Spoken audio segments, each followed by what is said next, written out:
So Tom, PolitiFact Wisconsin has been doing some ratings of statements that politicians have made and political groups have made about the Foxconn deal. So let's take a look at a few of those. The first one is from Governor Scott Walker.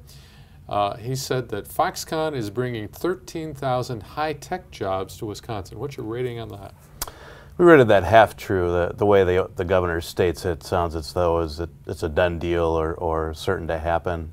At this point, Foxconn has said it plans to bring up to 13,000 jobs, but there's no signed agreement for any minimum number that they've agreed to create.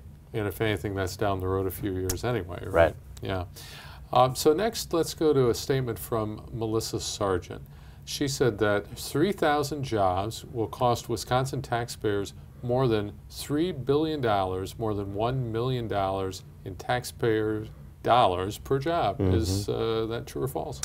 The way she does her math, that's false. There's the only way that Foxconn would receive the full $3 billion from Wisconsin is if it creates 13,000 jobs, not 3,000.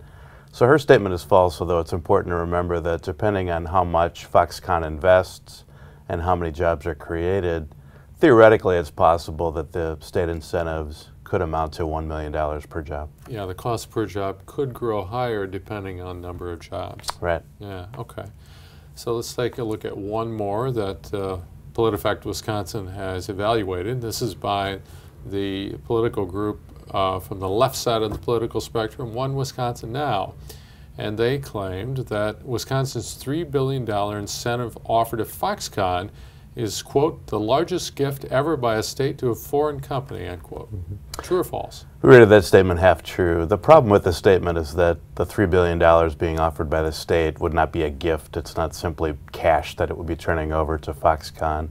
The money would be tied to jobs created. Tied to performance, as the governor has said. Right, and how much money the company invests in the plant. However, the One Wisconsin Now is correct that if Wisconsin's $3 billion offer does go through, it would be the largest subsidy ever given by a state to a foreign company. All right. Tom Kertscher from PolitiFact Wisconsin, thanks so much for being with us. And look for Tom's work and the work of the other journalists working on PolitiFact at jsonline.com.